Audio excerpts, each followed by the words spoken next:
Okay, capital gain section 47 तक हमने कर लिया था। Now section 48 computation of capital gain. तो if we talk about computation of capital gain, अगर आप यहां पे बात करें तो शॉर्ट टर्म और लॉन्ग टर्म के लिए अलग अलग कैलकुलेशन होगा। No more after 23rd of July, but before 23rd of July, yes. Normally full value consideration received, आपका जो भी कंसिडरेशन रिसीव्ड होगा उसमें से एक्सपेंस ऑफ ट्रांसफर मतलब सेल्स रिलेटेड जो भी एक्सपेंस है वो माइनस करो, ये हो जाएगा आपका नेट कंसिडरेशन। इसमें से यहां पे माइनस करो कॉस्ट ऑफ एक्विजिशन। ये पर्टिकुलर एसेट आपने मान लीजिए 10 लाख में सेल की, उसका ट्रांसफर रिलेटेड एक्सपेंसेस हैं 50,000, तो 950 इज योर नेट कंसिडरेशन। अभी ये प्रॉपर्टी या ये एसेट आपने 4 लाख में परचेस की थी, कॉस्ट ऑफ एक्विजिशन, और उस पे आपने इंप्रूवमेंट का 1 लाख का खर्च किया था, तो यहां पे आपका कैपिटल गेन हो जाएगा 450 और ये हो जाएगा short term capital gain. Is it clear? Okay, what about long term? तो लॉन्ग टर्म बिफोर 23 जुलाई 24 की अगर हम बात करें तो same way full value consideration, expense of transfer, net consideration, यहां पे आएगा indexed cost. Indexed cost, indexed cost of acquisition या indexed cost of improvement. Now what is this indexed cost of acquisition? देखो, शॉर्ट टर्म मतलब क्या? जो asset आपने less than 12 months, less than 24 months, less than और equal to 12 months, less than equal to 24 months, less than equal to 36 months, अभी 36 हो गया है 23rd जुलाई ऑनवर्ड्स 24, उससे भी कम। तो अगर आप देखोगे अभी 2 साल पहले तो एसेट परचेज किया, अभी सेल कर रहे हैं, तो इन्फ्लेशन की इफेक्ट उसमें कहां पे आई होगी? लॉजिकली सोचो, अगर आपने 1 साल पहले प्रॉपर्टी परचेज की और अभी आप सेल कर रहे हैं, बराबर है, तो उसमें इन्फ्लेशन की इफेक्ट थोड़ी आई होगी। तो ऐसे केसेस में हम इंडेक्सेशन एप्लीकेबल नहीं करते।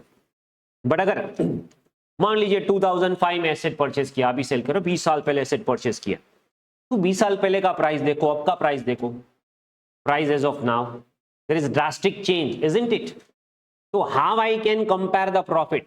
तो आप जो प्रॉफिट बोल रहे हैं ना कि 20 साल पहले आपने 1 लाख में एसेट ली थी, अभी कितने में सेल करो? 50 लाख, चलो 49 lakh long term capital gain. ऐसे थोड़ी होगा, अभी तो होगा 23rd जुलाई ऑनवर्ड्स होगा, बट पहले नहीं होता था, बराबर।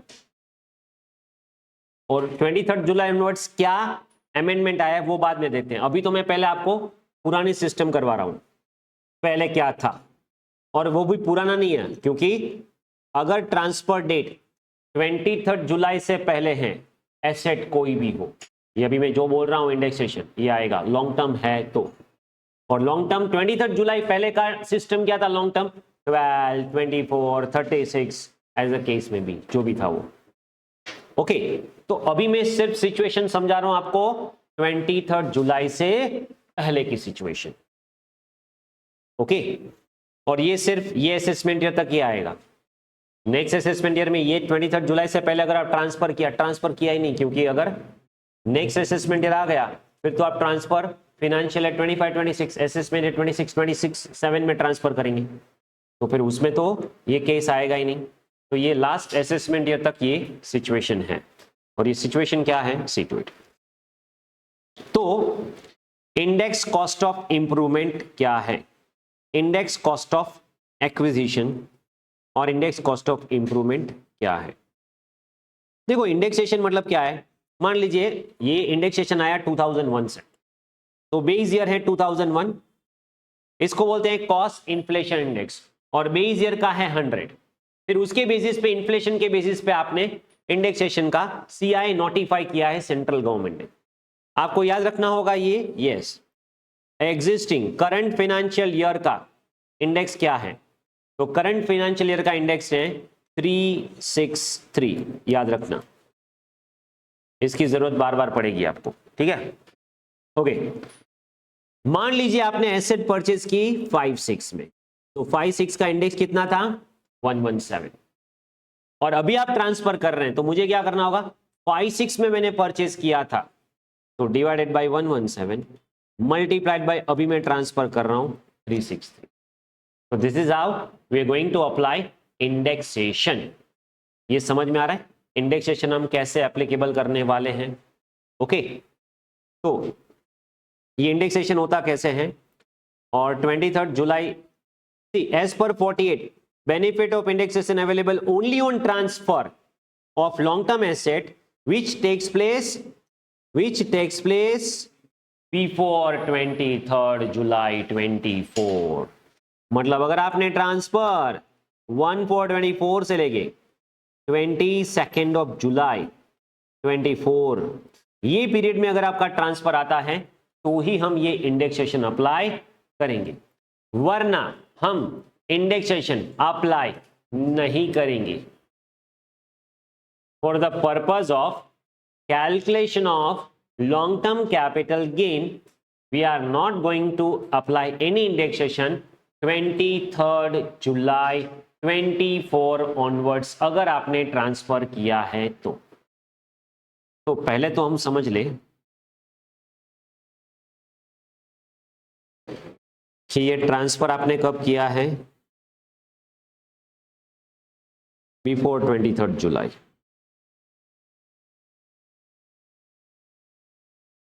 Okay,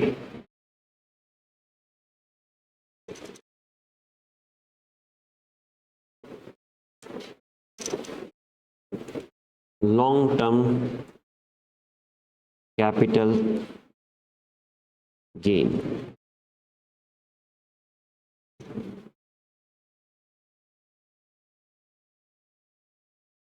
transfer takes place before 23 of July 24।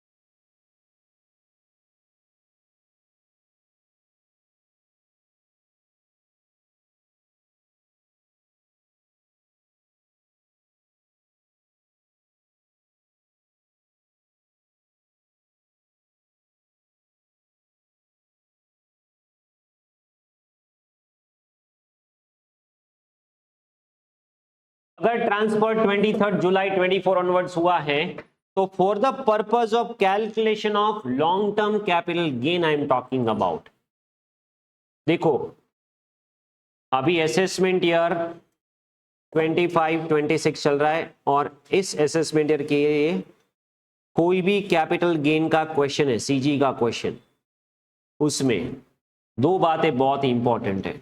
एक, ट्रांसफर कब हुआ, ट्रांसफर की डेट नोट डाउन करो भाई, और दूसरा आपको पूछ क्या रहे हैं, व्हाट इज द क्वेश्चन, क्या पूछ रहे हैं, कैलकुलेट एलटीसीजी और टैक्स, क्या कैलकुलेट कर रहे हैं, पूछे long term capital gain calculate कर रहे हैं, करना पूछ रहे हैं, या आपको पूछ रहे हैं कि भी tax liability, calculate tax liability. ये दो क्वेश्चन बहुत ही इंपॉर्टेंट हैं, उसकी वजह से आपका सम जो है वो ड्रास्टिकली चेंज हो सकता है। कैसे, प्रैक्टिकली बताता हूं मैं कैसे। ओके, पहले आप समझ लो 23 जुलाई से पहले का क्या है और बाद का क्या है, फिर यहां पे इसकी इंपैक्ट एलटीसीजी पे क्या होगी और टैक्स लायबिलिटी पे क्या होगी। ओके, दोनों तरह से आपको समझना होगा। तो अगर ट्रांसफर बिफोर हो रहा है तो obviously indexation benefit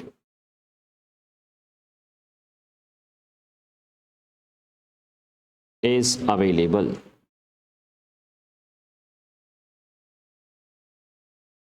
normal calculation जो हम करते थे वैसे ही करना है। अब ये नॉर्मल कैलकुलेशन या इंडेक्सेशन बेनिफिट अवेलेबल क्या है तो उसको बताता हूं मैं। इस केसेस में हमें क्या करना होगा, we will get the indexed cost of acquisition और यहां पे होगा index cost of improvement.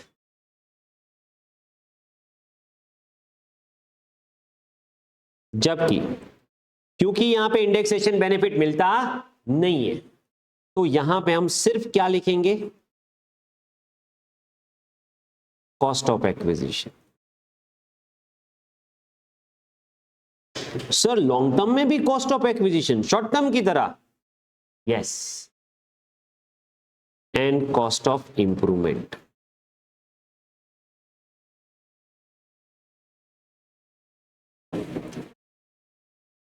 And cost of improvement. Okay, अभी बात करते हैं 23 जुलाई से पहले अगर आपने ट्रांसफर किया तो इसका कैलकुलेशन करोगे कैसे। तो question is how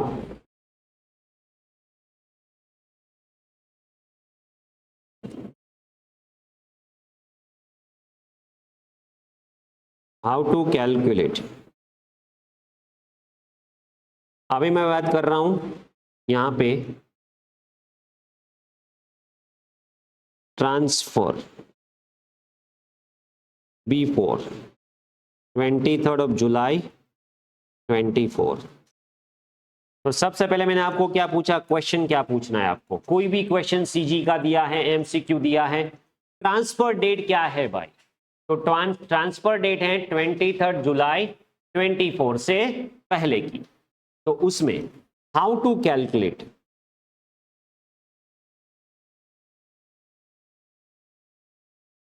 indexed cost of acquisition. अभी देखो इंडेक्स कॉस्ट ऑफ एक्विजिशन का बहुत ही सिंपल फंडा है।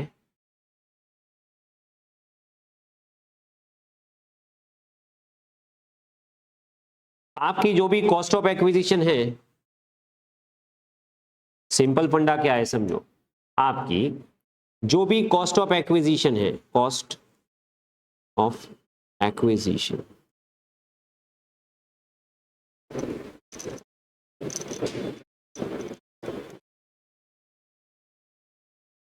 मल्टीप्लाइड बाय CII मतलब cost inflation index of year of transfer.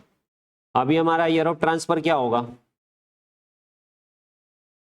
Obviously 24-25, क्योंकि ट्रांसफर आपने 23 जुलाई से पहले किया है करंट ईयर में, बराबर। तो यहां पे आपका नॉर्मल इंडेक्सेशन क्या होगा, 363, याद रखिए ये होने वाला है, divided by CII of year of acquisition, या फिर हम बोल सकते हैं CIR of the year in which asset is acquired by the SAC, acquired or held by the SAC, in short acquisition year, isn't it? बराबर है। तो मान लीजिए मैंने एसेट परचेस की है 5-6 में, तो मैं क्या करूंगा 117 से डिवाइड करूंगा, मल्टीप्लाई करूंगा 363। मान लीजिए मैंने एसेट परचेस की है 2-3, फिनेंशियल है 2-3, तो मैं डिवाइड करूंगा 105। सर व्हाट अबाउट दिस, ये सारे याद रखने होंगे? नहीं, डोंट वरी, आपको क्वेश्चन में दिया होगा कि रिस्पेक्टिव ईयर का CII क्या है, डोंट वरी। ओके, तो 2-3 का दिया है तो डिवाइडेड बाय 105 मल्टीप्लाइड बाय 363।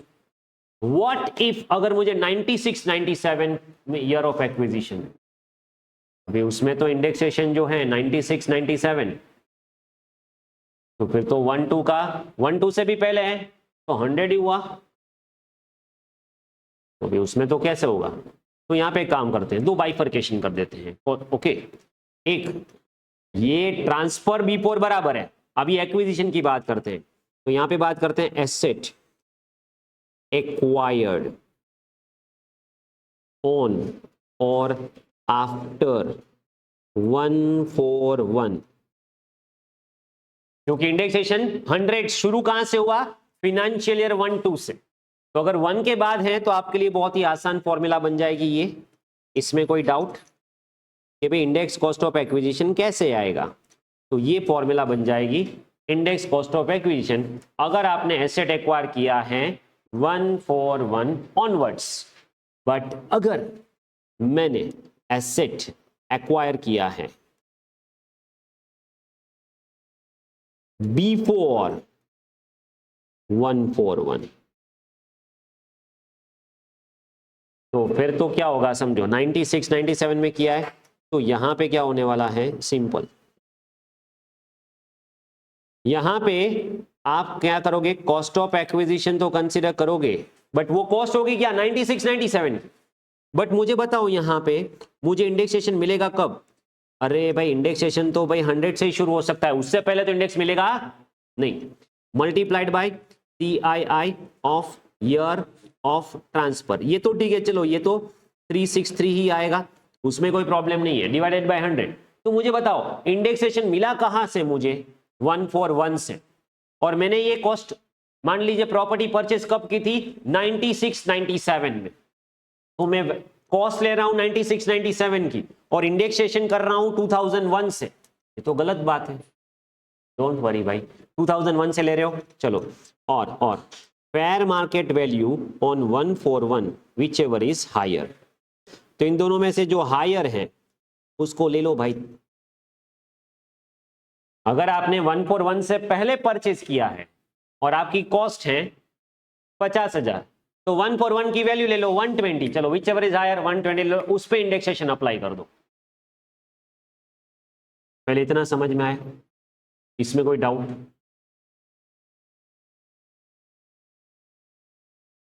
इसमें कोई डाउट?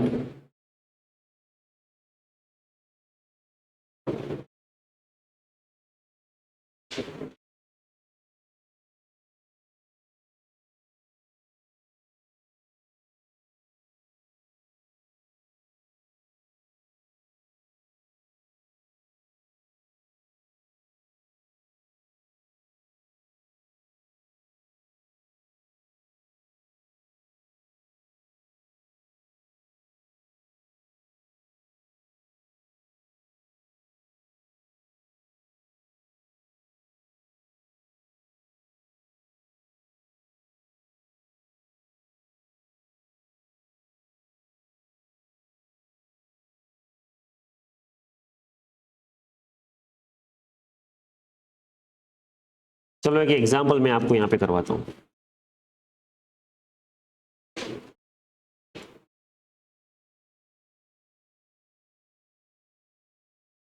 मान लीजिए mister A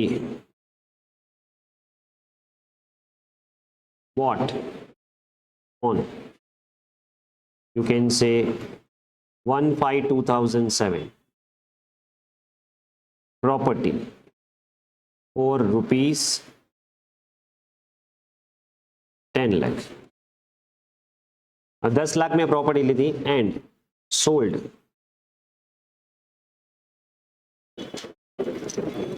and property transferred या सोल्ड ऑन 12 मई 24, ये डेट इंपॉर्टेंट है हमारे लिए। This is giving you the indication कि हाँ भाई इंडेक्सेशन आएगा, क्योंकि 23 जुलाई से पहले आपने ट्रांसफर किया है for rupees 35 lakh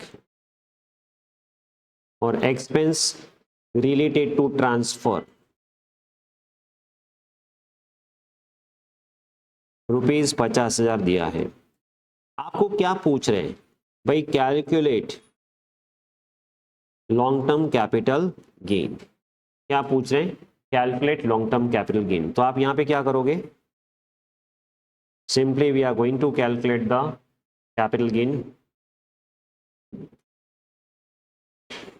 it will be like this. सबसे पहले ग्रोस कंसीडरेशन, ग्रोस या फुल वैल्यू ऑफ कंसीडरेशन, तो ये होगा 35 लाख। इसमें से लेस करो एक्सपेंस ऑफ ट्रांसफर, तो एक्सपेंस ऑफ ट्रांसफर करेंगे 50,000 माइनस, तो यहां पे नेट कंसीडरेशन 3450। क्योंकि ये ट्रांसफर आपने किया है 23 जुलाई से पहले, तो हमने यहां पे क्या बोला था, इंडेक्सेशन विल बी अवेलेबल। तो इंडेक्सेशन अवेलेबल होगा तो हम क्या करेंगे यहां पे, और क्योंकि ये लॉन्ग टर्म है ऑब्वियसली, कितने साल देख लो, प्रॉपर्टी में तो क्या है 2 इयर्स ही देखना है, 24 मंथ से ज्यादा हुआ तो लॉन्ग टर्म।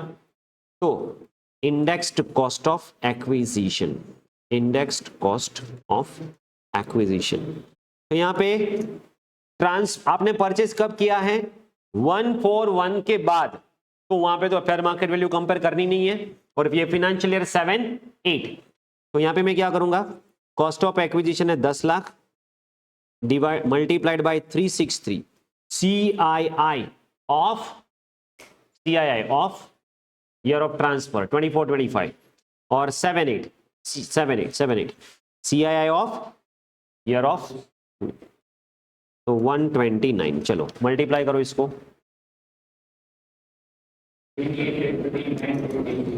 28 लाख 13,953,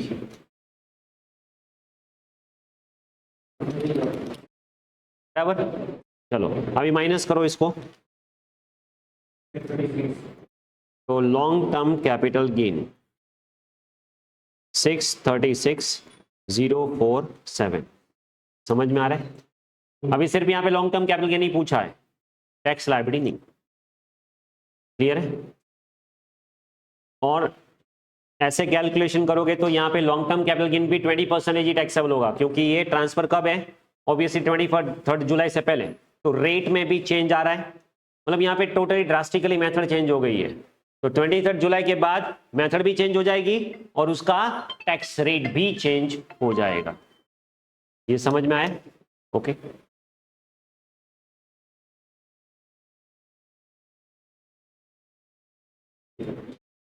चलो इतना क्लियर है। नेक्स्ट, अभी मान लीजिए यहीं पे अगर आप एक दूसरा एग्जांपल लेते हैं, बराबर है, okay. Date of acquisition, asset कब एक्वायर की भाई, तो बोले 1995-90 डेट है ना, 10 मई 1995, चलो ₹4,350,000, ओके। ट्रांसफर कब किया, ट्रांसफर और सोल्ड, तो एज ऑन 10 जुलाई 2020, तो यहां पे क्या हो जाएगा 35 मान लीजिए 35 लाख में आपने सेल किया, एक्सपेंस ऑफ ट्रांसफर 50,000, तो यहां पे मुझे देना होगा fair market value as on 141 which is ₹750, okay. तो यहां पे क्या होगा, calculate the long term capital gain, तो देखो अभी हमने ऊपर कैलकुलेट किया, नेट कंसीडरेशन हमारा कितना आ रहा था, ये 34 में से ये माइनस करो, तो नेट कंसीडरेशन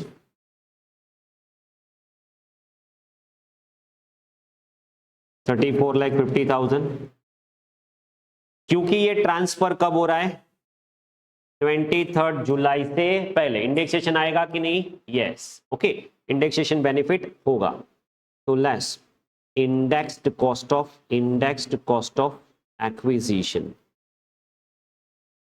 अब यहां पे क्या होगा समझो, कॉस्ट, क्योंकि ये आपने एक्वायर किया है बिफोर 141, तो इंडेक्सेशन कैसे अप्लाई करोगे वो मैंने आपको बताया हुआ है, कैसे, तो कॉस्ट और fair market value as on 141 whichever is higher, that higher multiplied by CII of year of transfer, the whole divided by 100। क्यों? क्योंकि अभी आपने परचेज किया है 95 96 में, तो 95 96 का तो है ही नहीं, तो 100 ले लेना है, ये फिक्स है, बराबर। तो कॉस्ट है 350 और एफएमवी है 750, तो which ever is higher 750 multiplied by CIA of year of transfer 363 divided by 100। चलो इंडेक्सेशन दे दो मुझे, यहां पे कितना आएगा?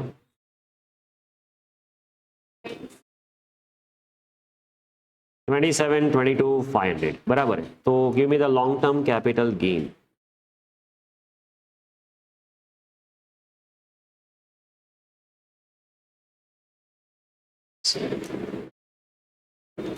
$727।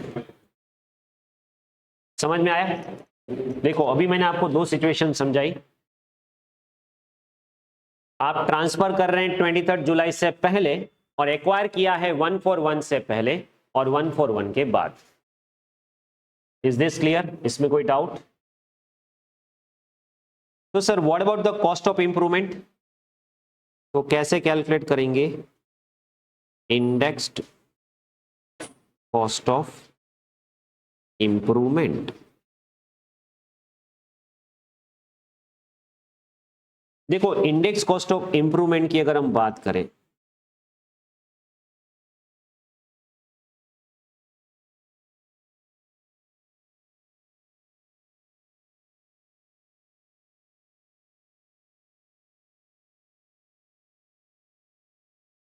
तो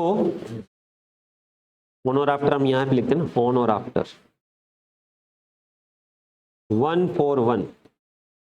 तो यहां पे क्या करेंगे? Cost of improvement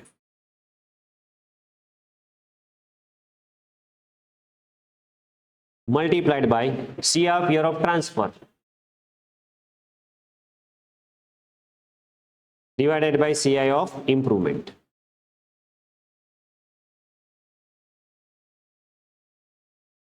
is it clear?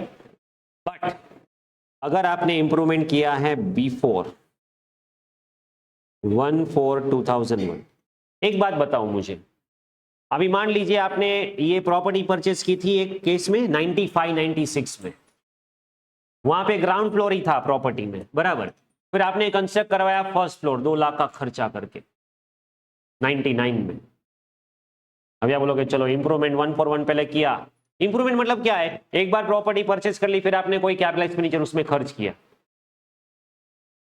तो मुझे बताओ 99 में अगर आपने इंप्रूवमेंट किया होगा, तो जब हम 1/4 की वैल्यू कंसीडर करेंगे तो उसमें वैल्यू तो पूरे हाउस की आ जाएगी, तो उसमें फर्स्ट फ्लोर का भी प्राइस आ जाएगा। तो इसका मतलब वो हमने ऑलरेडी एफएमवी एज ऑन 1/4 में कंसीडर कर लिया है, इसीलिए यहां पे हम क्या करेंगे?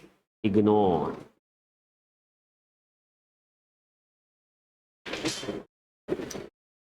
ओके 1/4 से पहले अगर आपने कोई भी इंप्रूवमेंट का एक्सपेंसेस किया है तो उसको हम इग्नोर करेंगे, क्योंकि हमने ऑलरेडी मार्केट वैल्यू में ले लिया है।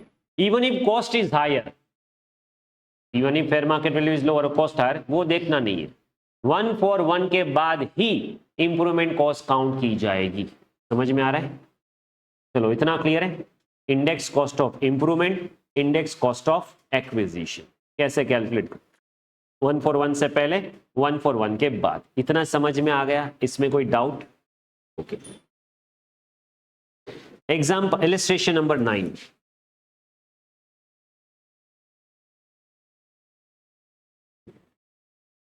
Mr. Anand has purchased a house property in financial year 3-4, 5 lakh. Transfer on 1/5 मतलब 5/6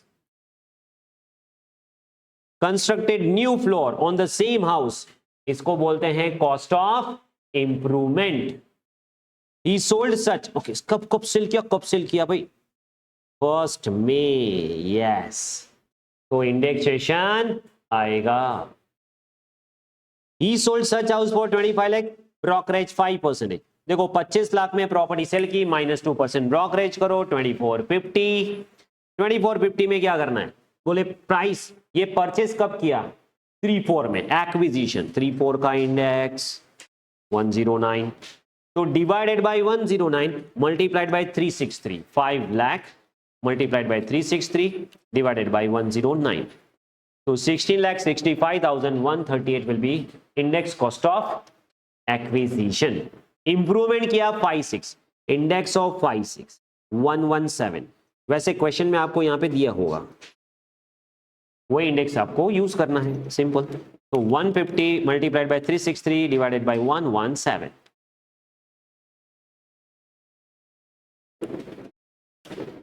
फोर 65385 दोनों माइनस करोगे तो आपको लॉन्ग टर्म कैपिटल मिल जाएगा 3,19,477. चलो इतना क्लियर है, इसमें कोई डाउट?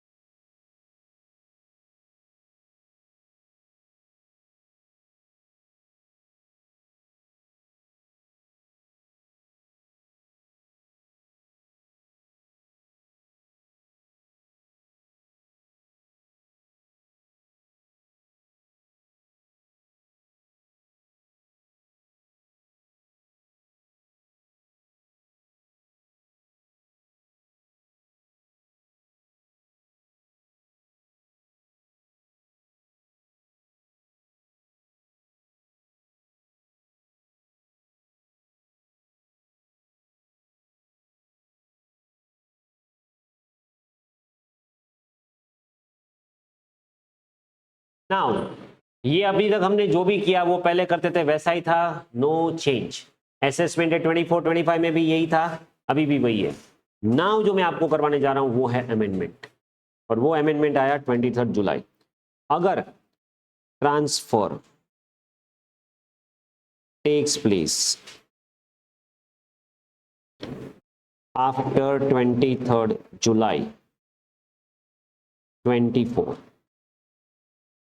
ओके, जो अमेंडमेंट आपको यहां पे दिया हुआ है सेक्शन 112 में, competition of LTCG on transfer of land और बिल्डिंग और बोथ ऑन और आफ्टर 23 जुलाई 24, ओके.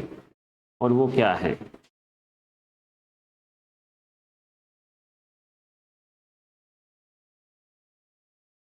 ओके, यहां पे टैक्स रेट क्या होगा LTCG का पहले? तो this will be tax at 20%, isn't it? क्योंकि पुराना रेट क्या था? 20%. अभी amendment transfer takes place after 23 जुलाई 24. जैसे ही आप चेक करो ना, ट्रांसफर टेक्स प्लेस आफ्टर 23 जुलाई 24, तो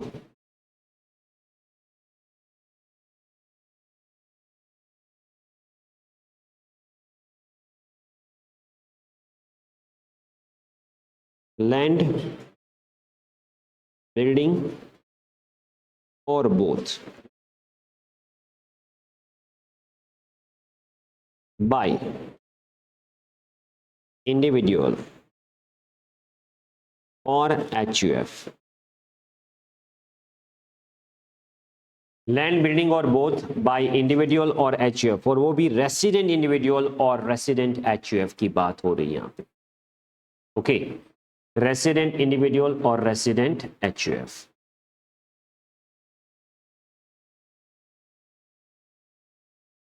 और transfer of any other capital asset.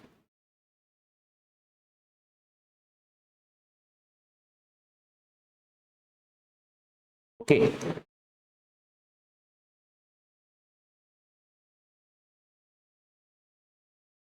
No indexation benefit.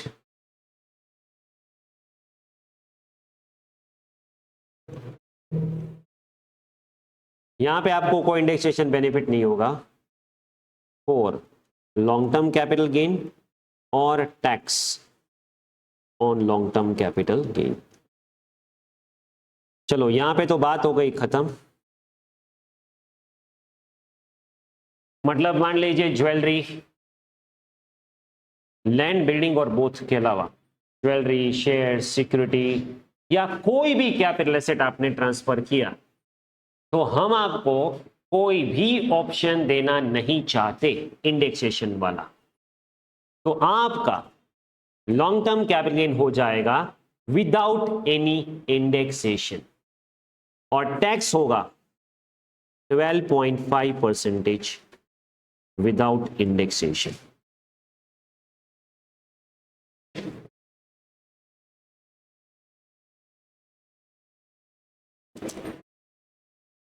Okay, क्या हो जाएगा 12.5 विदाउट इंडेक्सेशन। ओके, मैंने आपको ये बोला था कि जब भी आपको कैपिटल गेन का कोई भी क्वेश्चन पूछे तो सबसे पहले क्या पूछना है, ट्रांसफर डेट। चलो ट्रांसफर डेट पता चल गई, 23 जब पहले है तो ये पहले का जो आप पुराना सिनारियो था वो अभी भी कंटिन्यू करो, और अगर डेट है 23 जुलाई के बाद तो हम ये चेक कर लेंगे कि एसेट कौन सी है।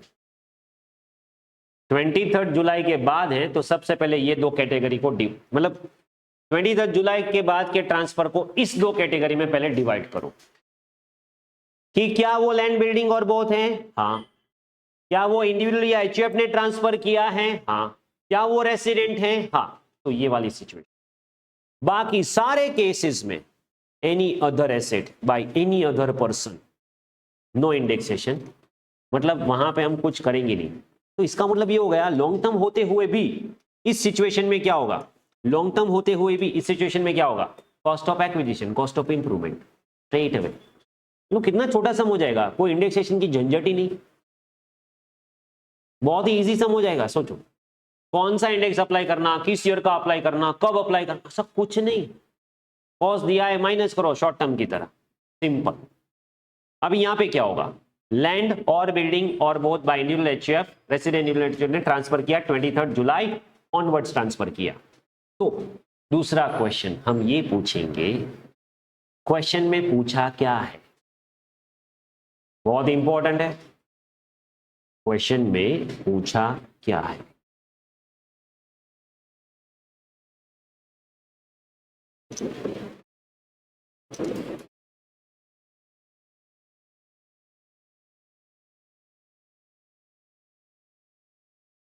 अगर आपको क्वेश्चन में पूछा है कैलकुलेट कैपिटल गेन या लॉन्ग टर्म कैपिटल गेन, या आपको पूछा है calculate tax liability,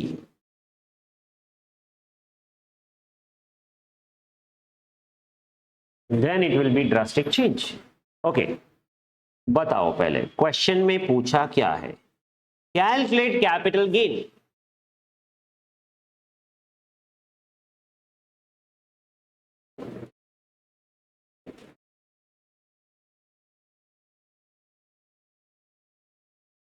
no indexation benefit, इसमें भी नहीं।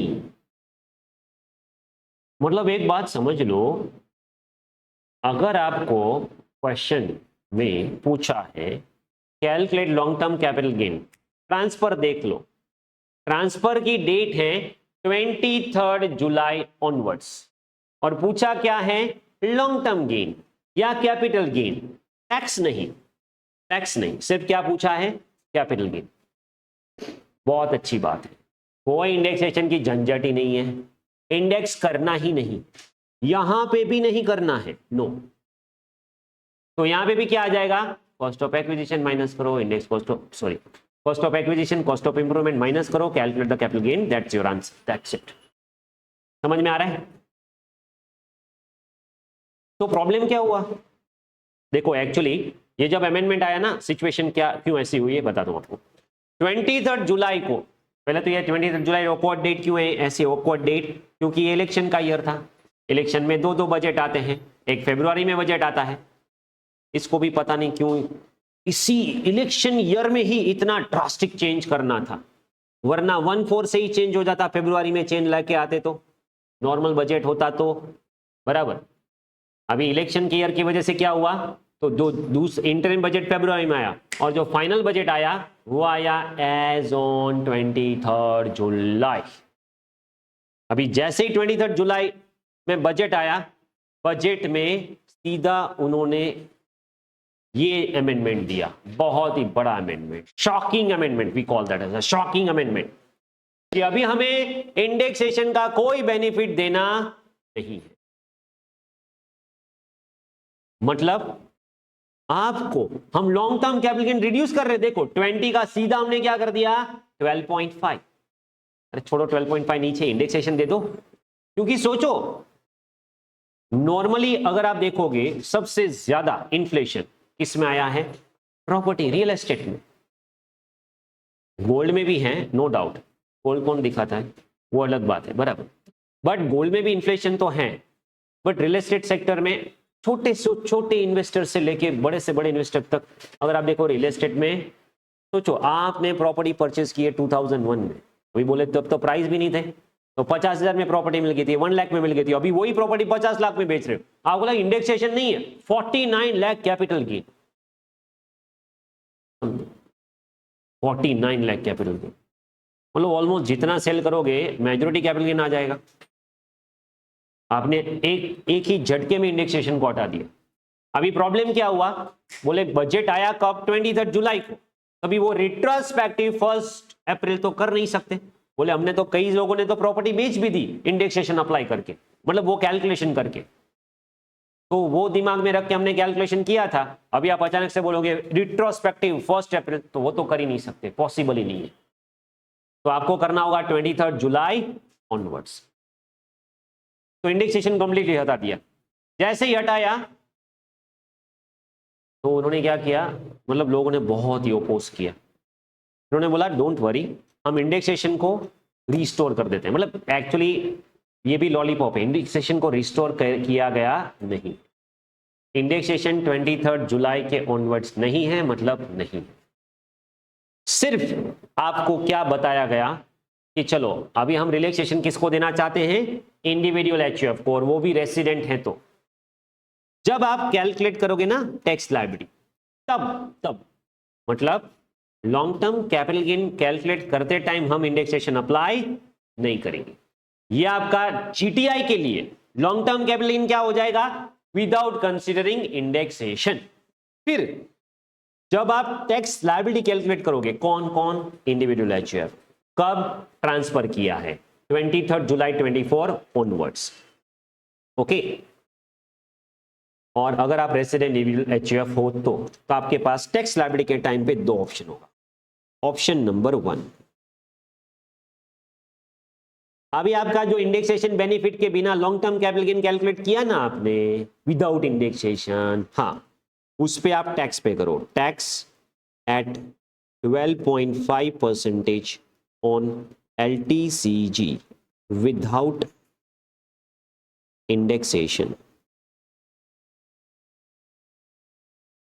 और ऑप्शन नंबर 2,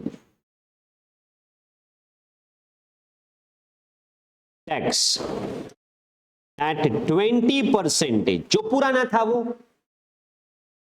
अबे देखो बिकॉज ऑफ दीज रीजन हुआ क्या, सब लोगों ने बहुत ही ओपोज किया, तो उन्होंने क्या किया, ठीक है चलो हम आपको ऐसा करते हैं कि आप इंडिविजुअल एचयूएफ हो ना, और आप सेल क्या कर रहे हो, लैंड बिल्डिंग और बोथ, सिर्फ एक ही एसेट, लैंड बिल्डिंग और बोथ, एक ही कैटेगरी की एसेट के लिए ये बेनिफिट दिया गया है, ज्वेलरी के लिए नहीं, शेयर सिक्योरिटी के लिए नहीं, और किसी भी एसेट के लिए नहीं। आप क्या करो, पुरानी सिस्टम से कैलकुलेट करो। पुरानी सिस्टम में हम क्या करते थे, वो इंडेक्सेशन देते थे, ओके। टैक्स रेट क्या हुआ करता था 20%। तो एक काम करो, आप कैलकुलेट करो 20% on long term capital gain with indexation, और 12.5% विदाउट इंडेक्सेशन,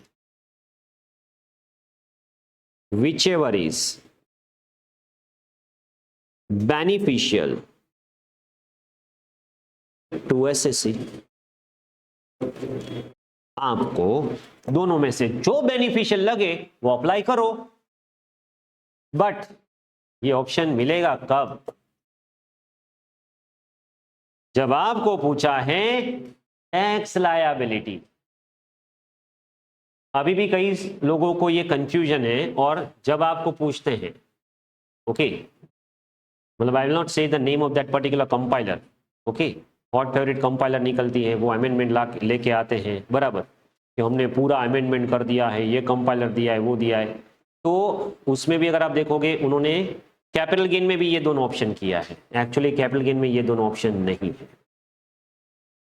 ये ऑप्शन सिर्फ और सिर्फ टैक्स लायबिलिटी कैलकुलेट करने में है। कैपिटल गेन में ये ऑप्शन नहीं है। आपको मॉड्यूल के वर्डिंग्स दिखाता हूं क्या लिखा हुआ है। ओके, पहले ये समझ में आ गया। ट्रांसफर कब हुआ है? 23 जुलाई ऑनवर्ड्स। तो पहले तो इंडेक्सेशन आएगा ही नहीं, भूल जाओ, इंडेक्सेशन नहीं है। For the purpose of capital gain सिर्फ एक बेनिफिट है, और वो बेनिफिट किसको है? इंडिविजुअल एचयूएफ, वो भी रेसिडेंट, और प्रॉपर्टी है लैंड, बिल्डिंग और बोथ। और वो भी टैक्स लायबिलिटी कैलकुलेट करोगे तब जाके इंडेक्सेशन अप्लाई करना है, बाकी इंडेक्सेशन कंप्लीटली निकल गया। अभी देखो ये ऑप्शन छोड़ दिया, इसकी वजह से प्रॉब्लम क्या हुआ? इंडेक्सेशन आएगा तो अभी भी आफ्टर में, मतलब ये इंडेक्सेशन पीछा छोड़ने वाला है नहीं, ये for the purpose of tax तो आपको इंडेक्सेशन करना ही होगा। तो ये लोग क्या कर सकते हैं, पुरानी और नई सिस्टम दोनों एक साथ पूछनी है तो आपको क्या पूछ लेंगे, बोले टैक्स लायबिलिटी करो। तो टैक्स लायबिलिटी क्या करेंगे, और वो भी बिल्डिंग दी है, लैंड और बिल्डिंग दी है, या बोथ दिया है, रेसिडेंट इंडिविजुअल है, तो क्या करना है, पहले नॉर्मली कैपिटल गेन आप कैलकुलेट करते थे वैसे कर लो विदाउट इंडेक्सेशन, उस पे 12.5 अप्लाई कर दो। और फिर दूसरा ऑप्शन करो, हमने जो अभी इंडेक्सेशन किया ये सब करके, इंडेक्सेशन करके उस पे 20% करो, और जो टैक्स कम आएगा will go for that one. SSC को बेनिफिशियल क्या है? टैक्स जिसमें कम आएगा will go for that option. तो ये ऑप्शन वाला जो पॉइंट है ना, this is a 5 star. Okay, ये आपको डेफिनेटली पूछेंगे। अगर मैं पेपर सेट करता तो मैं ये डेफिनेटली ऑप्शन वाला क्वेश्चन आपको पूछता, ऑप्शन 1 और option 2, case study based MCQ में या बिगर क्वेश्चन में या सिंगल एमसीक्यू, कहीं पे तो ये आएगा ही आएगा, डेफिनेटली आएगा। ओके, इतना इंपॉर्टेंट है। चलो, हाँ, तो मैं वर्डिंग बताने वाला था आपको, जो मॉड्यूल में लिखा हुआ है वो क्या है। Resident individual HUF while computing LTCG on transfer of land, building or both has option to take benefit of indexation 112 in respect of long-term capital gain arising on land or building or both which is acquired before। एक बात समझ लो, ये option किसके लिए है? 23 जुलाई से पहले purchase किया है और 23 जुलाई के बाद ट्रांसफर किया है। मतलब एक बात समझ लो, अभी कोई एसेट परचेज करोगे ना, उसमें ये ऑप्शन मिलेगा। अगर आप अभी परचेज करोगे और वो लॉन्ग टर्म हुआ 2 साल के बाद, तो अभी तो इंडेक्सेशन उन्होंने हटा दिया, ये तो पुरानी एसेट अगर आपने 23 जुलाई से पहले परचेज की हुई है तो ये हम बेनिफिट देंगे। Accordingly LTCG on transfer of capital gain और both subject to lower tax of 12.5 और 20%। Okay, it may be noted that अब यहां पे जो मैंने आपको समझाया वो समझा रहे हैं क्या। Resident in HUF is given only while computing LTCG, tax on LTCG. ये ऑप्शन हम क्या दे रहे हैं? while calculating tax on LTCG under section 112 on transfer of land and building or both, not while computing capital gains। लिखा है specifically, ये option हमने आपको कब दिया है? while calculating tax, not while calculating capital gains। okay, which would form part of GTI। Thus, जब भी कैपिटल गेन कैलकुलेट करोगे, जो कैपिटल गेन आपके जीटीआई में इंक्लूड होगा, ग्रोस टोटल इनकम में। मान लीजिए आपको पूछा गया, चलो कंप्यूटेशन ऑफ टैक्स लायबिलिटी करो, बोले सर टैक्स लायबिलिटी यानी ऑप्शन करना है ना 1 2, नहीं, ऐसा ऑप्शन टैक्स के टाइम पे करो। अभी जब आप 5 हेड्स का टोटल कर रहे हैं और वहां पे लिखोगे कैपिटल गेन, तो कैपिटल गेन में 23 जुलाई ऑनवर्ड्स ट्रांसफर किया है तो क्या कंसीडर करेंगे? No indexation. Without indexation calculate long term capital gain. Indexation benefit is not given in case of resident individual transferring land and building on or after 23rd July 24 which was acquired before 23rd July 24. Clear है, समझ में आ रहा है?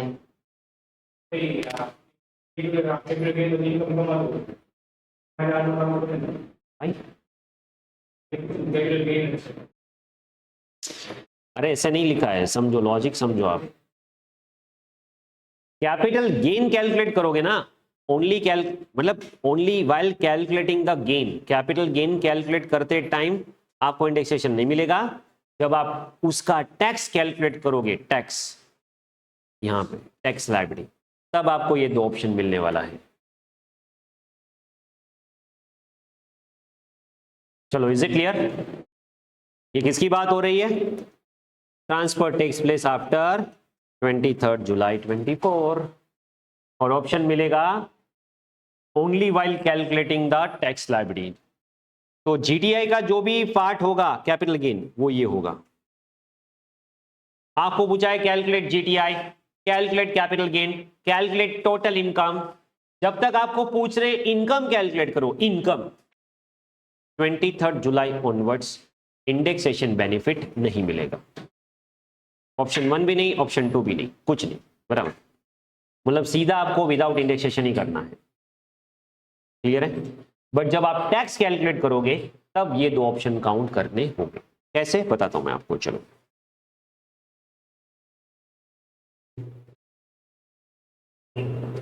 Example 10, on 23rd December 24, बात हो गई खत्म। 23rd जुलाई ऑनवर्ड्स रजत सोल्ड। ओके, सीधा क्वेश्चन में आ जाओ, कैलकुलेट कैपिटल गेन। बढ़िया है, बहुत बढ़िया है। अभी इंडेक्सेशन का झंझट ही नहीं इस सम में। ऐसा सम अगर पूछा बराबर तो बहुत ही आसान हो गया, कोई इंडेक्सेशन अप्लाई नहीं करना है। सिंपली क्या आपने कितने में सेल किया? Gold, find at gold sale consideration 1650, transfer कुछ है नहीं, बराबर। और एक्वायर्ड किया था अगस्त 20, एक्वायर किया था 2000 में। हाँ, फिर इंडेक्सेशन नहीं आएगा, बट कॉस्ट और fair market value as on 141 whichever is higher, वो तो अभी भी आएगा, बराबर। 4 लाख और फेयर मार्केट वैल्यू है 360, तो व्हिचएवर इज हायर तो 4 लाख। तो ये 4 लाख कंसीडर करोगे तो 1250 आपका लॉन्ग टर्म कैपिटल गेन। और वैसे भी एसेट कौन सी है बताओ मुझे, एसेट कौन सी है? गोल्ड। उसमें तो वैसे भी ऑप्शन नहीं है, टैक्स पूछेंगे तो भी ऑप्शन नहीं है। समझ में आ रहा है? नो इंडेक्सेशन बेनिफिट अगर आपने आफ्टर 23rd जुलाई ट्रांसफर किया है।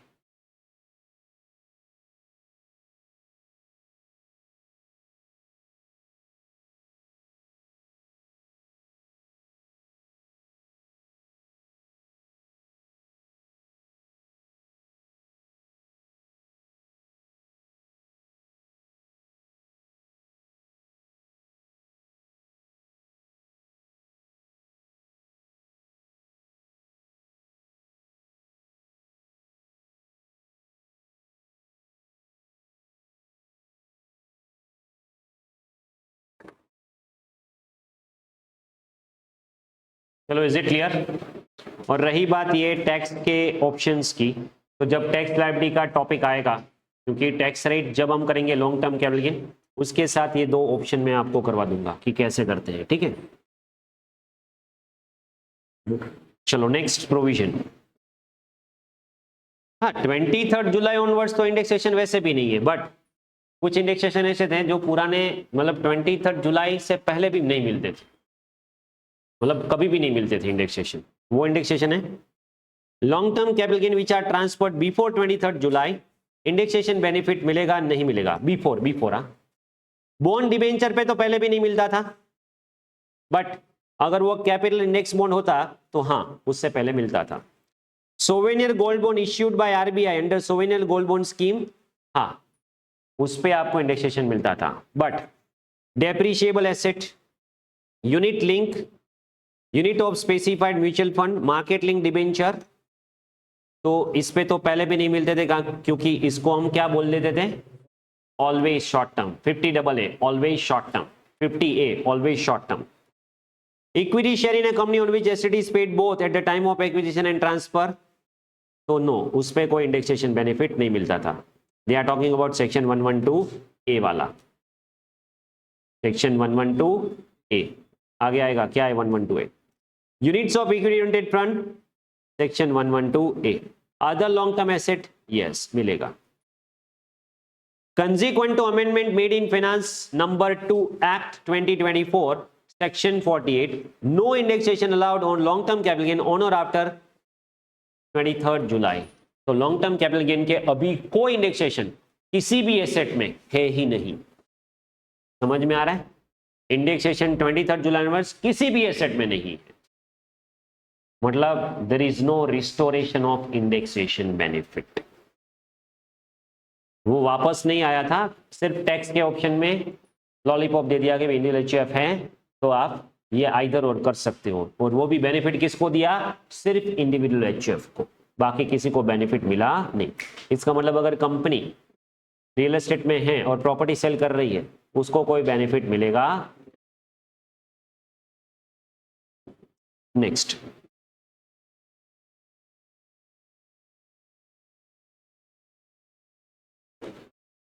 मिस ईशा,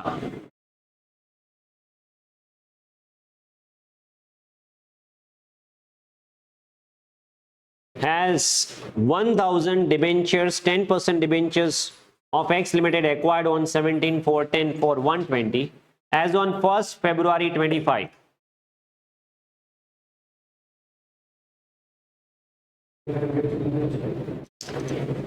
23rd जुलाई ऑनवर्ड्स, यहां पे लिख दो लिस्टेड कंपनी,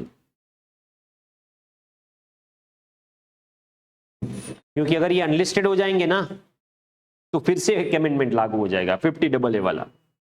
अनलिस्टेड डिबेंचर्स और अनलिस्टेड बॉन्ड ट्रांसफर्ड ऑन और after 23rd July is always short term, even if it is asset long term है तो इसमें इरिस्पेक्टिव ऑफ पीरियड वो शॉर्ट टर्म ही होगा। ओके, बट ये लिस्टेड है। As on C sold assets for 145, brokerage minus करो, और यहां पे कोई इंडेक्सेशन मिलेगा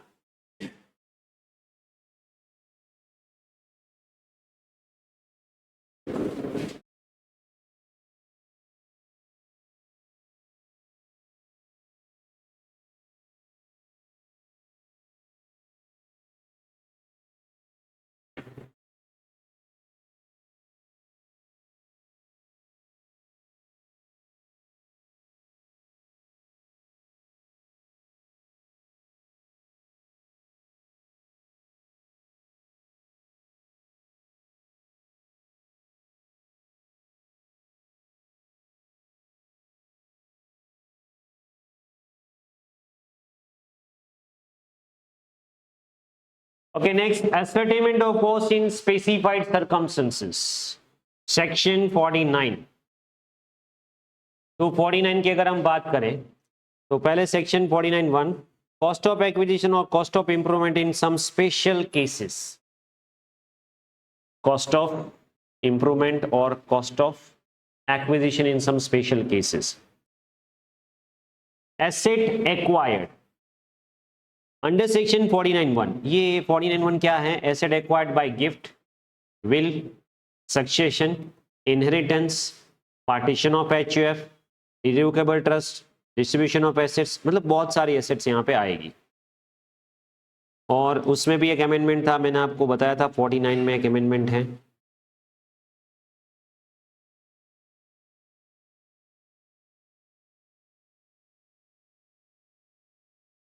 वहां पे भी सिर्फ इंडिविजुअल एचयूएफ आ गया है 47(3),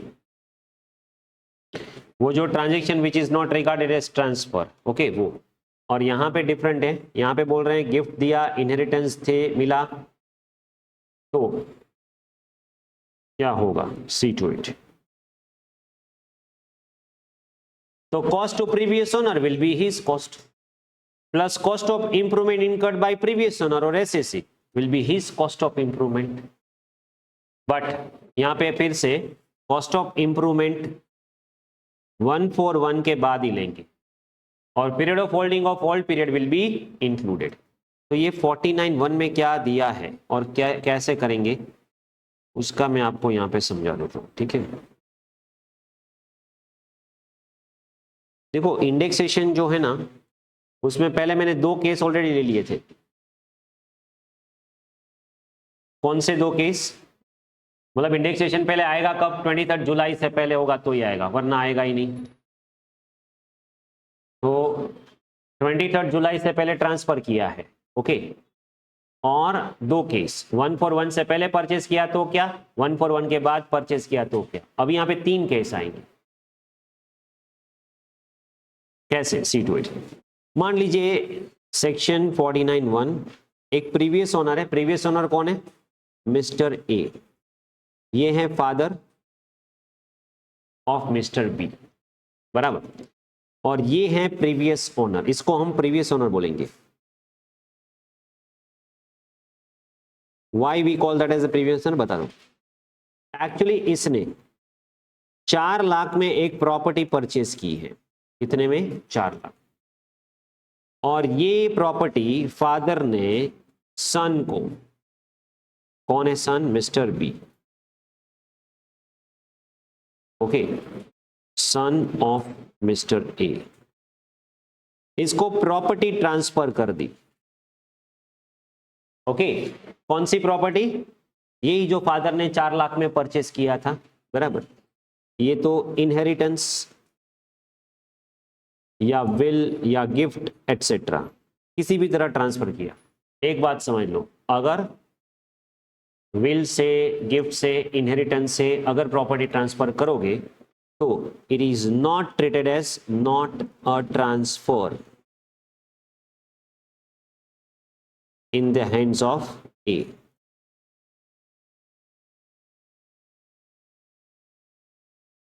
सेक्शन 47(3) और वहां पे अमेंडमेंट क्या है? Individual HUF. चलो ये इंडिविजुअल एचयूएफ ही है, कोई प्रॉब्लम, तो अभी मिलेगा, मतलब इसको ये बेनिफिट मिलेगा। Transaction is not transfer. तो फादर ने सन को प्रॉपर्टी ट्रांसफर की, कोई प्रॉब्लम नहीं है, यहां पे कोई कैपिटल गेन आने वाला नहीं है। फिर बी जो है उसने ये एसेट सेल की, sold for ₹50 lakh, okay. B ने क्या किया? ये प्रॉपर्टी सोल्ड कर दी 50 लाख में। अभी नाउ ही बिकम्स द एसएसी। समझ में आ रहा है? Why we call mister as a previous owner? क्योंकि सेल कौन कर रहा है? एसएसी कौन है? Mister B. और इससे पहले ये एसेट किसके पास थी? प्रीवियस ओनर के पास। और जब प्रीवियस ओनर से एसएसी को एसेट मिला, वो ट्रांजैक्शन ट्रांसफर नहीं है। अगर हां ट्रांसफर नहीं है तो अभी मैं आपको जो 3 सिचुएशन समझाने जा रहा हूं वो 3 सिचुएशन आ सकती। तो यहां पे क्वेश्चन ये आएगा, how to compute capital gain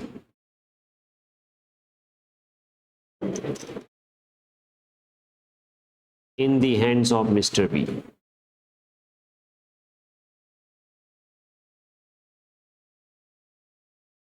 What is the cost of acquisition?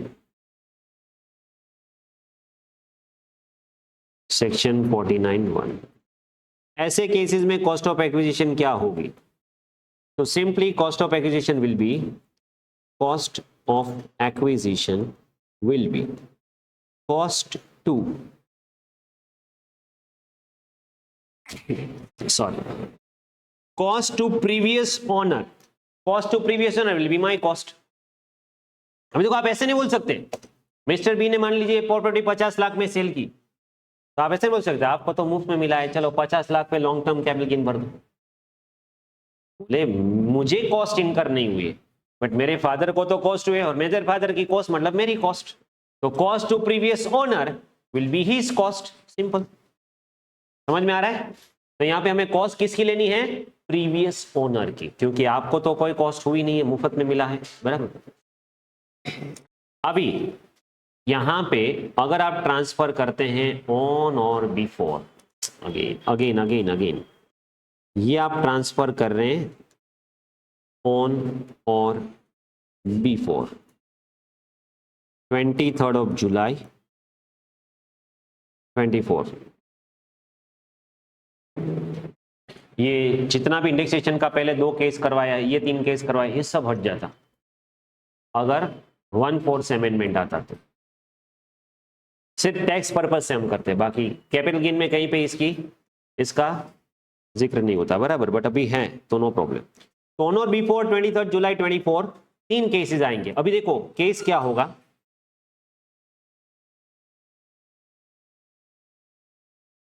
वहां पे 2 केस किए थे, 141 से पहले परचेस किया, 141 के बाद परचेस किया। यहाँ पे 3 केस होंगे। केस नंबर 1,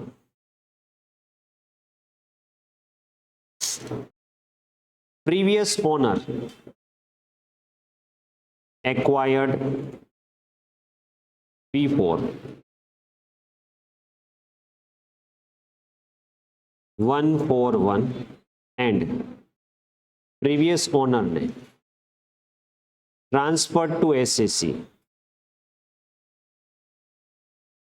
before 141 और ट्रांसफर कब किया एसएसी ने?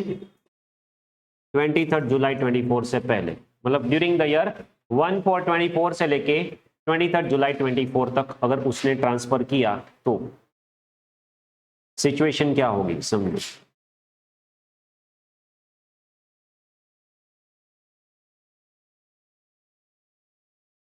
अब यहां पे एग्जांपल लेते हैं। मान लीजिए मिस्टर ए फादर एक्विजिशन किया, प्रॉपर्टी एक्वायर्ड इनसे for example 85 86, okay. And mister a father ने ये प्रॉपर्टी ट्रांसफर की मिस्टर बी को फॉर एग्जांपल 1998 99। दोनों ही केसेस 141 से पहले के केसेस हैं, तो नॉट टू वरी, यहां पे हम क्या करेंगे, how to calculate indexed cost of acquisition. अभी इंडेक्स तभी आएगा अगर 23 जुलाई 24 से पहले ट्रांसफर हुआ है, बराबर। इक्वल टू, अभी देखो पहले हम क्या करते थे, अगर मैंने 141 से पहले, लॉजिकली सोचो, 141 से पहले मैंने एसेट परचेज की तो आप क्या करते हैं, कॉस्ट और FMV on 141 which ever is higher. But यहां पे हम कॉस्ट नहीं लिखेंगे, हम क्या लिखेंगे, कॉस्ट टू प्रीवियस ओनर, क्योंकि हमारी तो कॉस्ट नहीं है। और fair market value on 141 which ever is higher.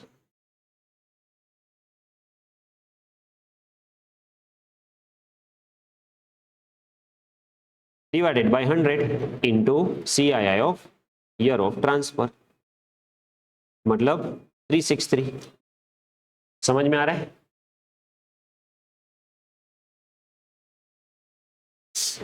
Okay, example continued. Father ने प्रॉपर्टी कब परचेस की थी, 4 लाख। प्रॉपर्टी कब परचेस की थी, 4 लाख। मान लीजिए उसकी FMV ऑन 141 है 5 लाख। ओके, तो यहां पे कॉस्ट ऑफ एक्विजिशन क्या होगा, कॉस्ट है 4 लाख और 5 lakh, which ever is higher 5 lakh, divided by 100 into 363।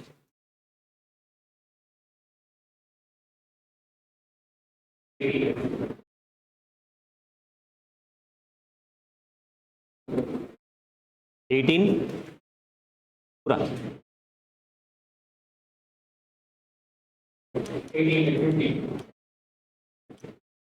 15, हाँ।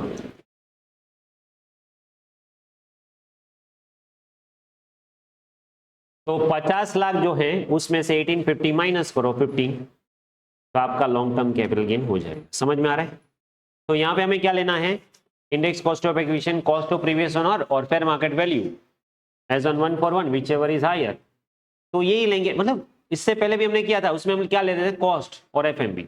यहां पे कॉस्ट टू प्रीवियस ओनर और एफएमबी। क्लियर? दूसरा case,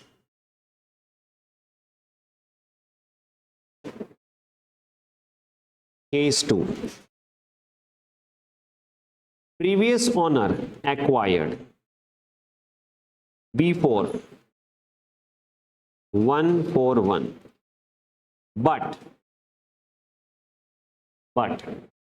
previous owner transferred to SAC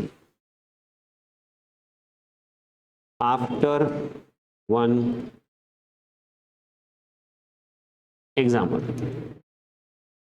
mister a father है, प्रॉपर्टी एक्वायर्ड की है 86 रुपीज 4 लाख में।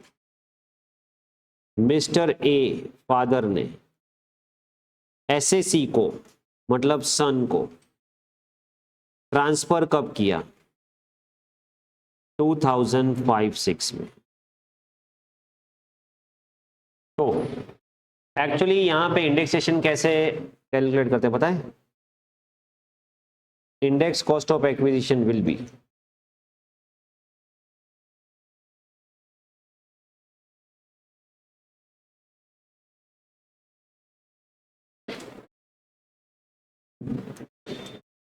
Okay, cost to previous owner, cost to previous owner, और परचेज कब किया है प्रीवियस ओनर 141 से पहले, तो यहां पे मुझे क्या करना होगा? Fair market value on 141 which ever is higher multiplied by CII of year of transfer, मतलब 363। अभी मैं डिवाइड में क्या करूंगा पता है? ये इंपॉर्टेंट, यहां पे वर्ड क्या लिखा है? एक्चुअली जब इंडेक्सेशन करते हैं ना तो CII में लिखा क्या है वर्ड पता है? CII of year in which asset is first held by SAC। इसका मतलब क्या होगा पता है? ये एक वर्ड से ये ड्रास्टिक चेंज हो जाएगा, ये वर्ड से एक ड्रास्टिक चेंज हो जाएगा। इसकी वजह से हुआ क्या समझो, लॉजिकली स्पीकिंग। मिस्टर ए ये है प्रीवियस ओनर, इसने 1985-86 में प्रॉपर्टी को परचेज किया 4 लाख में, ओके, और इसने ये सन को ट्रांसफर किया मिस्टर बी। मिस्टर बी के पास ये एसेट कब आई?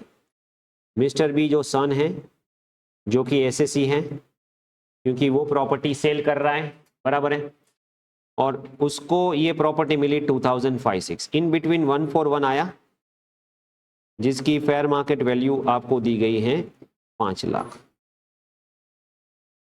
और फाइनली सन ने ये प्रॉपर्टी को सेल किया, समझो,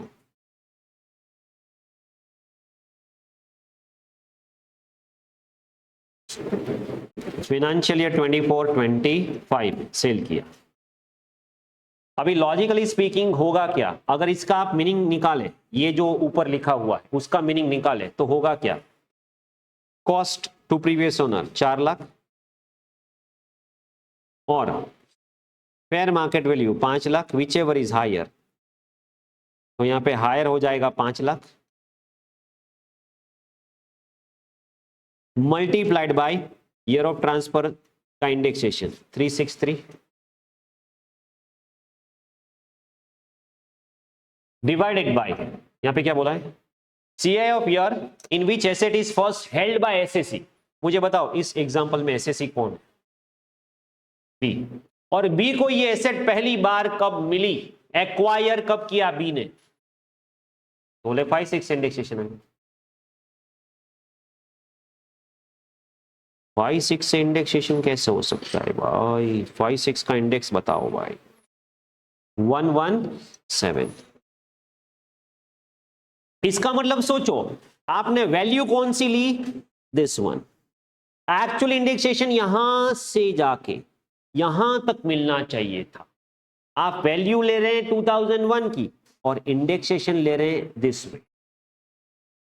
देखो इंडेक्सेशन हम क्यों लेते थे? लॉजिकली सोचो इंडेक्सेशन हम क्यों लेते हैं कि ये जो आपने कॉस्ट या fair market value which ever is higher है 1 की, तो 1 से इंडेक्सेशन मिलना चाहिए ना 100 से।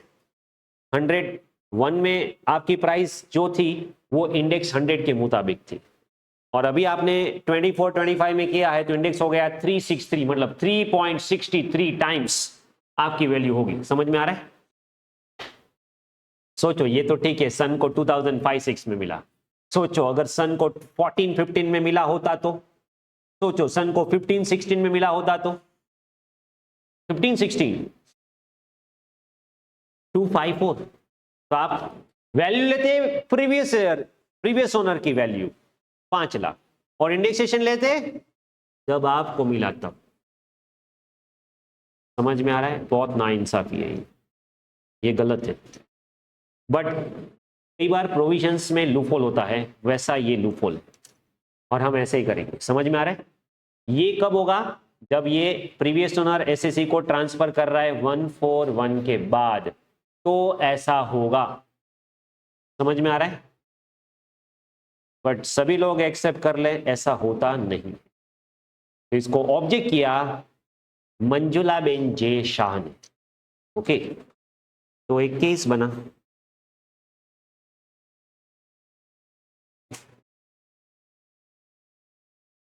Manjula J Shah versus CIT Bombay high court.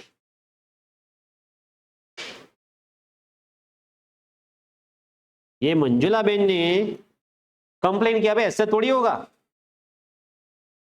Cost में फादर की ली बराबर और इंडेक्सेशन मुझे जब मिला तब से लेना है, ये तो गलत बात है। यहां पे आप बोल रहे हो CI of year in which asset is first held bye SSC, बोले ही मैं एसएससी हूं, तो कॉस्ट आप बोल रहे हो प्रीवियस ओनर की लो, तो इंडेक्सेशन भी बोलो ना प्रीवियस ओनर का लो। तो बॉम्बे हाई कोर्ट ने बोला बात तो सही है, लॉजिकल है बराबर, and Bombay high court gave judgment in favour of Manjula J Shah. और बोला गया ये प्रोविजन भले ही ऐसा है बट आपको मिलेगा कैसे? तो बोले कॉस्ट और fair market value of previous owner और इंडेक्सेशन भी प्रीवियस ओनर का, मतलब 100। तो यहां पे हम लेंगे क्या? 100। तो सर इसमें से सही कौन सा है? देखो एज पर प्रोविजन हम ये करेंगे और फिर अल्टरनेटिव आंसर में आप ये मंजुला जे शाह का रेफरेंस देके अल्टरनेटिव आंसर में ये लिख सकते हो। समझ में आ रहा है? Is this clear?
Manjula J Shah versus commissioner of income tax Bombay high court.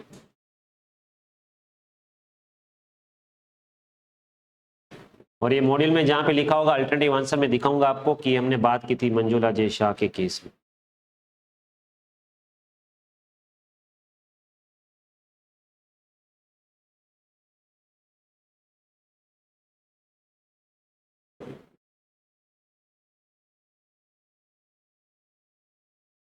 चलो ये हुआ केस नंबर 2। अब हम क्या कर रहे हैं? प्रीवियस ओनर ने ट्रांसफर किया एसएससी को, जो ट्रांजैक्शन ट्रांसफर नहीं है वाया सेक्शन 49(1). तो इसमें क्या होगा? Holding period of previous owner include होगा। एक बात ये समझना, holding period of previous owner भी इंक्लूड होगा लॉन्ग टर्म के लिए। तो सोचो अगर फादर ने सन को 24-25 में ट्रांसफर की, बोले पुरानी प्रॉपर्टी थी, सन को मिली 24-25, सन ने जैसे ही मिली बेच दी 24-25 को। ओके, तो अभी वो ऐसे नहीं बोल सकते शॉर्ट टर्म, क्यों? नो डाउट एसएससी को मिला 24-25 में और एसएससी ने सेल किया 24-25 में, but holding period of previous owner will be included. बोले फादर ने कब से प्रॉपर्टी होल्ड करी थी? 2001 से, फिर तो ये लॉन्ग टर्म ही हुआ। समझ में आ रहा है? हाँ, तो 3 केसेस की बात हो रही थी। नंबर 1, प्रीवियस ओनर ने भी 1/1 से पहले परचेज किया और सन को ट्रांसफर कर दिया 1/1 से पहले। ये एक्चुअली मैं फादर सन का सिर्फ एक एग्जांपल दे रहा हूं, इसमें बाकी कई सारे एग्जांपल आ सकते हैं। कौन कौन से? तो 49(1) में जितने केसेस है वो सब आ सकते हैं। देखो कितने केसेस 49(1) में आ रहे हैं? Gift, will, succession, inheritance, HF, partition, revocable transfer, distribution by liquidation, ये सभी केसेस में ये सब हो सकता है। ओके, चलो, तो फादर ने सन को दिया 1/1 से पहले, फादर ने परचेज किया 1/1 से पहले। नेक्स्ट, फादर ने परचेज किया 1/1 से पहले बट सन को ट्रांसफर किया 1/1 के बाद। अभी फादर ने भी 1/1 के बाद और सन को भी ट्रांसफर हुआ 1/1 के बाद। केस 3,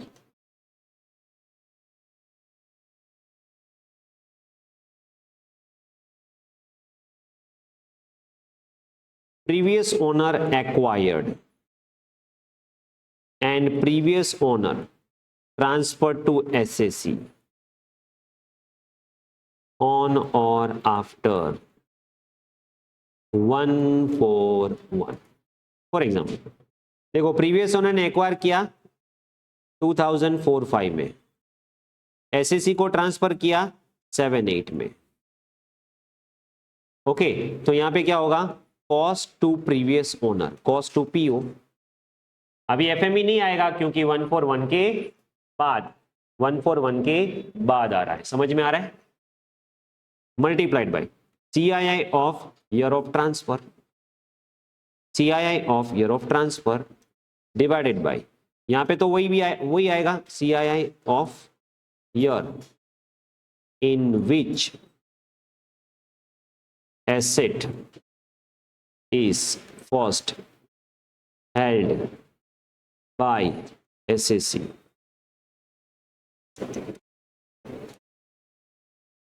समझ में आ रहा है? मान लीजिए इसने परचेस किया था 6 लाख में, तो इंडेक्सेशन कैसे आएगा?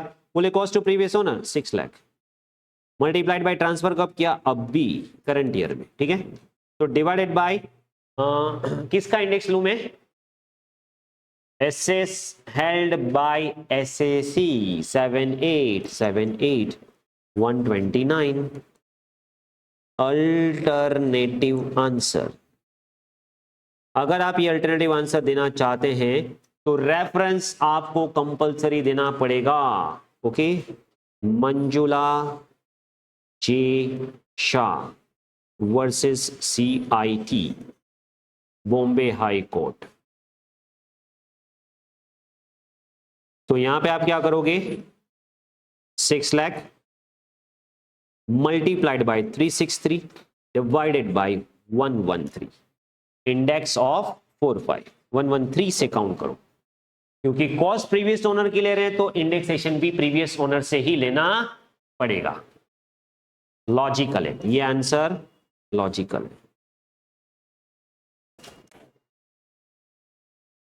ओके, बट मॉड्यूल में मेन आंसर ये देते हैं तो हम ऐसे करेंगे। आपको एक्स्ट्रा लिखना है तो अल्टरनेटिव में मंजुला जे शाह का रेफरेंस देके लिख सकते हो, दोनों सही आंसर है। ओके, चलो इतना क्लियर है? इसमें कोई डाउट? ये 3 केसेस क्लियर है?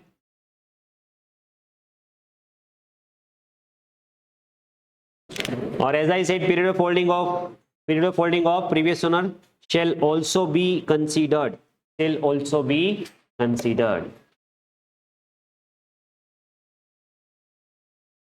तो ये जो मैंने इंडेक्सेशन आपको बताया प्रीवियस ओनर वाला, और यहाँ पे ये जो 3 केसेस बताए मैंने वो यहाँ पे है, ऑलरेडी आपको दिया हुआ है।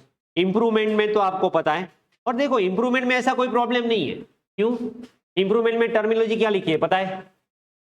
It's not like this asset first held by the SAC, ऐसा कुछ नहीं लिखा है। इसमें सिंपल है, indexation benefit will be available from the year of improvement. तो ईयर ऑफ इंप्रूवमेंट जब करोगे, फिर प्रीवियस ओनर ने इंप्रूवमेंट किया तो वहां से इंडेक्सेशन करो, SAC ने इंप्रूवमेंट किया तो वहां से करो, तो उसमें कोई झंझट नहीं है। और मैंने जो बेनिफिट ऑफ इंडेक्सेशन के बारे में बताया बॉम्बे हाई कोर्ट इन सीआईटी वर्सेस मंजुला जयशाह, वो रेफरेंस यहाँ पे दिया हुआ है। चलो illustration number 12। Mrs Parminder has jewellery gifted on 146 bye her brother Jitendra. Relative ने गिफ्ट किया तो ट्रांसफर, गिफ्ट किया, इंडिविजुअल ने ट्रांसफर किया तो transaction transfer. Jitendra acquired asset on 60,000 on 1795। देखो ये केस कौन सा हुआ पता है? ये जितेंद्र है पीओ प्रीवियस ओनर और परमिंदर मिसेस परमिंदर हैं SSC. Case number 2, previous owner ने एक्वायर किया 141 से पहले और प्रीवियस ओनर को मिला, एसएससी को मिला 141 के बाद, तो यहाँ पे इंडेक्सेशन में झंझट होगी और यहाँ पे अल्टरनेटिव आंसर में मंजुला जयशाह दिया होगा। और ये सब तभी पॉसिबल है अगर डेट ऑफ ट्रांसफर 23 जुलाई 24 से पहले की, वरना ये कोई झंझट ही नहीं है, बराबर। तो ट्रांसफर कब किया भाई? हाँ, ट्रांसफर हुआ है 1424, तब तो इंडेक्सेशन आएगा। 17/2003 Jitendra has should a diamond worth ₹20। हाँ बोलो बोलो। देखो प्रॉपर्टी में तो ये होता है कि भाई ग्राउंड फ्लोर में फर्स्ट फ्लोर करोगे, ओके, तो यहाँ पे ज्वेलरी में क्या होगा, मतलब डायमंड फिट करवाया, तो ये भी इंप्रूवमेंट है 25,000 का। Mrs Parminder sold the jewellery for 12 lakh brokerage 1% fair market value as on 141, as on 146, as on 1424। ये इसकी मार्केट वैल्यू का क्या काम है भाई? इग्नोर इग्नोर, हमें तो सिर्फ 141 की मार्केट वैल्यू चाहिए। समझ में आ रहा है? चलो come with the capital gain in the hands of. Capital gain भले ही पूछा है बट अभी तो यहाँ पे 1424 को है, मतलब यहाँ पे तो देखना ही नहीं है क्योंकि कैपिटल गेन में भी इंडेक्सेशन तो आएगा ही आएगा। चलो सेल किया 12 लाख, 1% माइनस किया। अभी मुझे बताओ यहाँ पे होगा क्या? Okay, cost to previous owner 60 और fair market value which ever is higher 2 lakh. अब इंडेक्सेशन कहां से लोगे? मल्टीप्लाइड बाय 363 डिवाइडेड बाय, आपको मिसेस परमिंदर को ये कब मिला? 67 का इंडेक्सेशन बोलो भाई 122, तो 122। बट सर प्रीवियस ओनर ने तो 95 में परचेस किया, तो 100 नहीं होना चाहिए। Alternative answer Manjula Jay Shah 100। However, in CIT, Manjula Jayashaw Honorable High Court held that benefit is available in the year asset is acquired by previous owner. Okay, if this view is taken, indexation will be 100 as denominator. Denominator में हम 100 लेंगे, 2 lakh divided by 100 into 363, तो यहाँ पे लिख दो answer आएगा 726। Correction कर लेना यहाँ पे, तो अल्टरनेटिव में क्या होगा? 726, 2 लाख डिवाइडेड बाय, ये 348 के मुताबिक होगा शायद लास्ट ईयर का, इंटू 348 डिवाइडेड बाय 100, हाँ वही है। तो यहाँ पे करेक्शन कर लो 726 आ जाएगा अल्टरनेटिव में, अल्टरनेटिव में, बाकी ये सही है। और इंप्रूवमेंट में कोई झंझट नहीं, इंप्रूवमेंट में कब किया? 2003 को, हाँ तो वो 34 का ही लेंगे। Is this clear? और ये सब कैलकुलेशन कर लेना इंडेक्सेशन के मुताबिक, वैसे तो सही होगा, कहीं पे करेक्शन की रिक्वायरमेंट है तो देख लेना एक बार, ठीक है? Is it clear? तो अगर मंजुला जयशाह के मुताबिक जाओगे तो 1188 माइनस 726 माइनस 509661, तो कैपिटल गेन आएगा, नेगेटिव हो जाएगा, नहीं 1188,000 माइनस 726 माइनस 83257, हाँ 378 कैपिटल गेन आएगा 378743 LTC एज पर मंजुला जयशाह केस। और प्रैक्टिकली लोग ऐसा ही करते हैं, टैक्स कम आएगा तो रेफरेंस देने में क्या प्रॉब्लम है भाई? मंजुला जयशाह का रेफरेंस दे दो भाई, अभी कोई ऑब्जेक्शन उठाएगा नहीं, बोले मंजुला जयशाह में बॉम्बे हाई कोर्ट ने ऐसा डिसीजन दिया था तो इंडेक्सेशन मुझे भी ऐसे ही मिलना चाहिए, हाँ तो मिल जाएगा, no problem. Is it clear? Okay,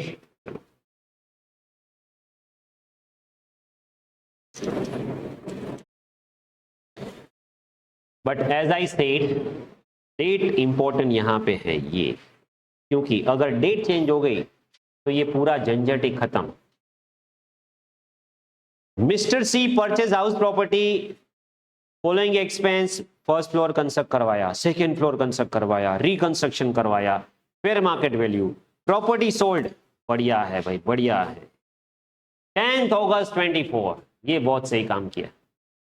okay, after indexation की झंझटी। और दूसरा पूछा क्या है आपको, कंप्यूट कैपिटल गेन, बढ़िया है। अभी हमें टैक्स पर्पज से ऑप्शन 1 ऑप्शन 2 भी नहीं करने की झंझट, क्योंकि यहाँ पे तो ऑप्शन 1 ऑप्शन 2 आ सकता था, बट पूछा क्या है, कैपिटल गेन। तो मुझे वो इंडेक्सेशन कहीं पे आएगा ही नहीं, ऑप्शन 1 भी नहीं, ऑप्शन 2 भी नहीं, कुछ नहीं। ओके चलो, तो यहाँ पे क्या होगा, gross consideration 68 lakh minus expense of transfer. Okay, purchase कितने में किया, 1,06,000, और फेयर मार्केट वैल्यू क्या है 850, विच एवर इज हायर 850।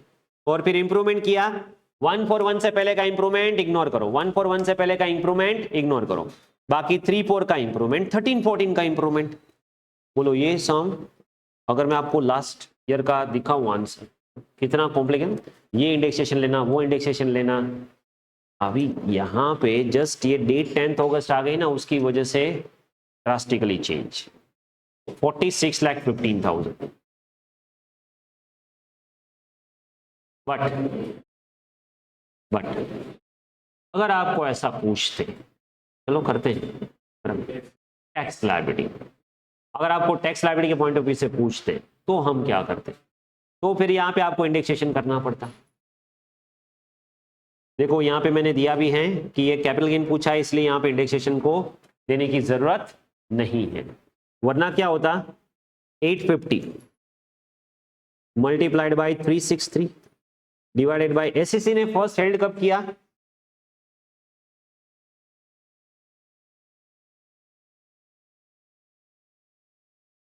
नहीं एसएससी ने तो हेल्ड नहीं किया ना, ये खुद का ही है ना। हाँ तो 100 ही आएगा ना यहाँ पे, तो मंजुला जी शाह भी नहीं आएगा, ठीक है। हाँ तो यहाँ पे 100, इंडेक्सेशन कितना हो जाएगा, 850 इंटू 363 बाई 100, तो 30,85,500, ये हो जाएगा index cost of improvement.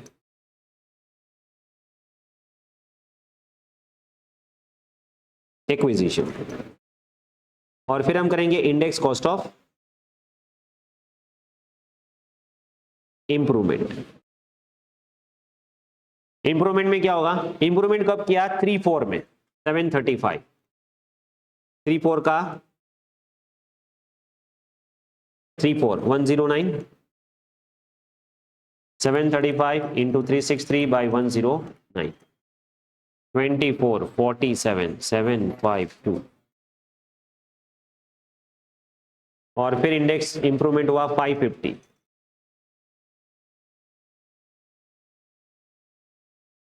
Improvement हुआ 1314 220,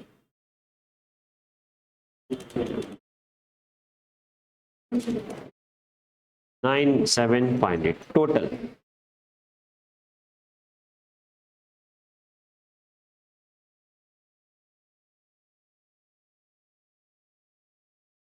सॉरी 1314 में,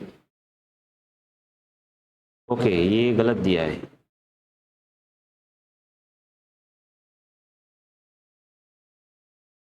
कहाँ पे गलत दिया है,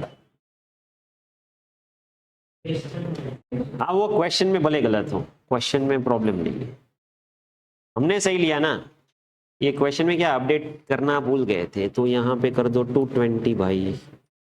3-4 में क्या है, नहीं 3-4 में 109 है भाई, और ये चेंज करना रह गया है, ठीक है, एक एक एक एक ऐड करना है उसमें। हाँ क्वेश्चन में अपडेट कर दो, बराबर है। चलो तो अभी टोटल करो इसका,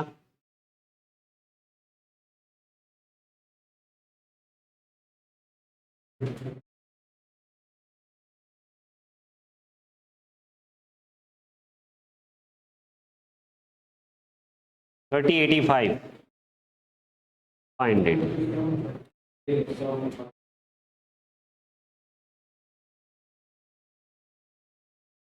6,4,4,752, और यहाँ पे कितना है 6750 नेट, इसमें से माइनस करो LTCG 3 लाख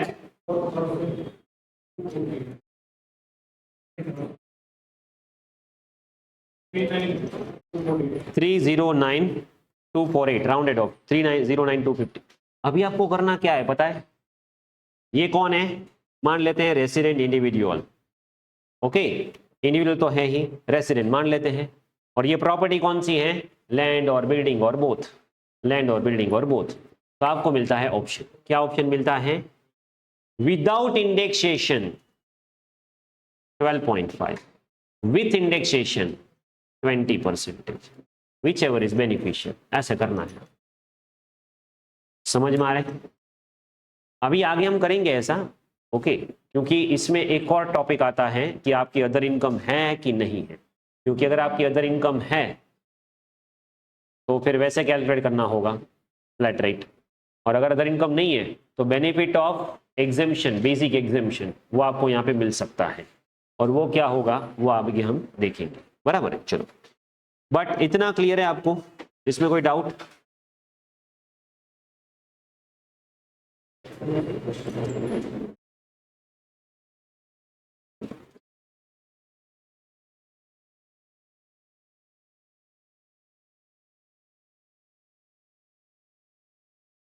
ये होमवर्क में हो जाएगा इलस्ट्रेशन 14। चलो इतना क्लियर है। अभी 49(1) ही किया हमने, आगे अभी और ये improvement in special cases 49(2) and all ये बाकी है, तो ये हम आगे करेंगे, डोंट वरी। चलो